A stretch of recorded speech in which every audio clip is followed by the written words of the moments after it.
Okay, in this particular video we're going to go ahead and continue a paint decontamination process.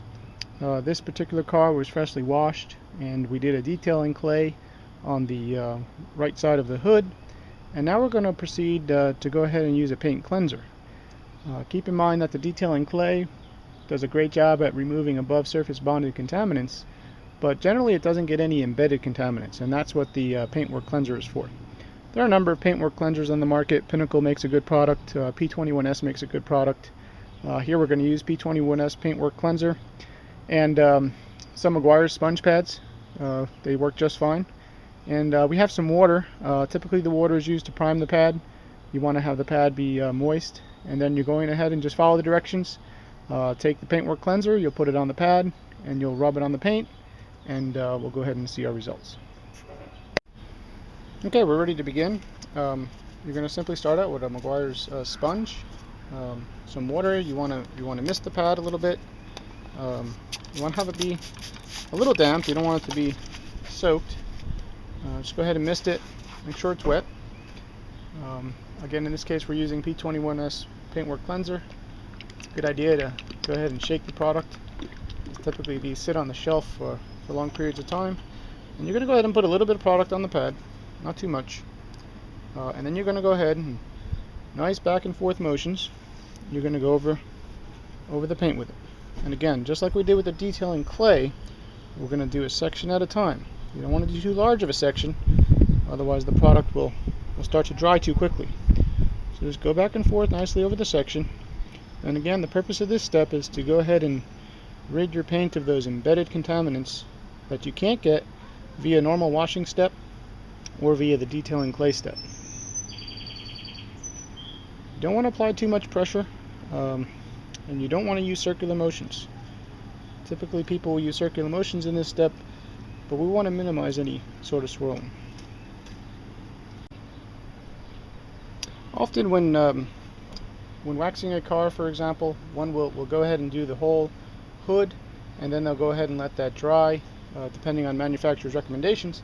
And then they'll go ahead and buff that off with a microfiber towel or suitable product. In this particular case, we went ahead and did the paintwork cleanser on a section of the car, and oftentimes one will ask, how do you know when to stop?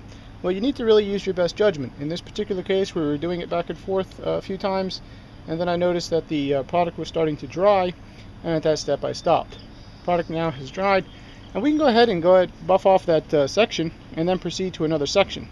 Oftentimes if you leave the product on the paint too long, it then gets very difficult to remove, and in the removal process you'll go ahead and mar the surface. So we're going to go ahead and simply wipe that product away. Just use nice motions. Turn your pad, your microfiber towel frequently.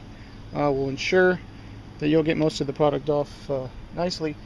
And we're going to proceed on to the next section. Make sure again that your pad is moist, damp, and it should be in this particular case because we've just started. Put a little more product on your pad. Again, you don't want to use too much. One of the problems with the paintwork cleanser bottle is that the product usually comes out too fast.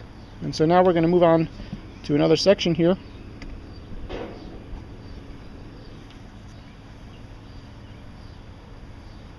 Again, a small section, back and forth.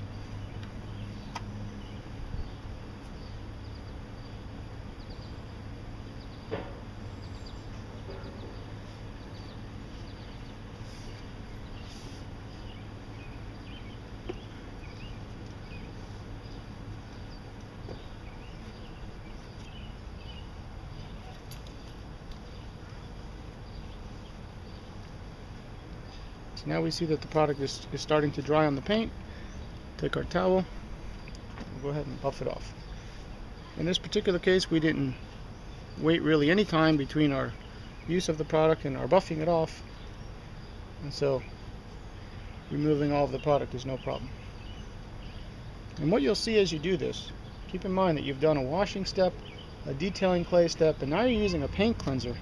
Your paint should actually be pristine after this step, and this paint is really coming out very shiny. So we're going to go ahead now and move up a little higher and proceed to go ahead and do the whole hood.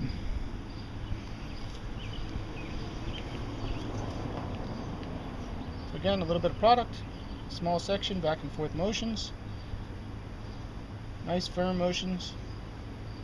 Just move it back and forth until you see the product starting to dry. Often cases we say the product is starting to flash. And again, you want to do it on a cool surface. If this were a hot surface, the product would have flashed almost immediately, which really renders it useless. There we go. We'll go ahead and take our towel. Go ahead and buff it off. You really want to go ahead and use a really high quality microfiber towel. Any of the Meguiar's microfiber towels or any microfiber towels you get off of a reputable online detailing site should do just fine. There we go. Now we'll proceed to another section. And you just want to do this for the whole hood. Just keep repeating the process.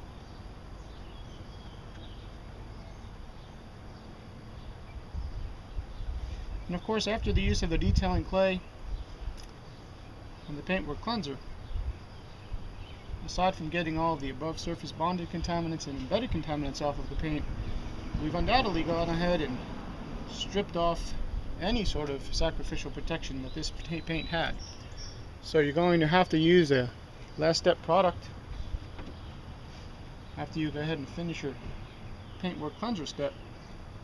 If you are doing a complete detail after the paintwork cleanser step, you would proceed to go ahead and polish out your vehicle.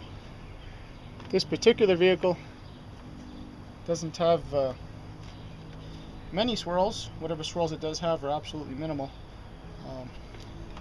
The vehicle is over 2 years old and it's outside all the time, but we've been very careful with how we wash this vehicle.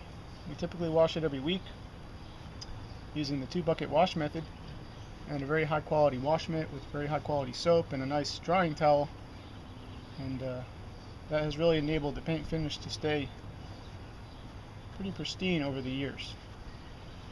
So we're going to go ahead and finish this section. Again, you want to overlap a little bit to the section you did first.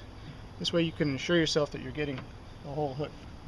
I'm going to go ahead and buff that off, and if you make sure you don't let it dry too long, it will buff off really nice. So we're going to go ahead now and proceed to the middle.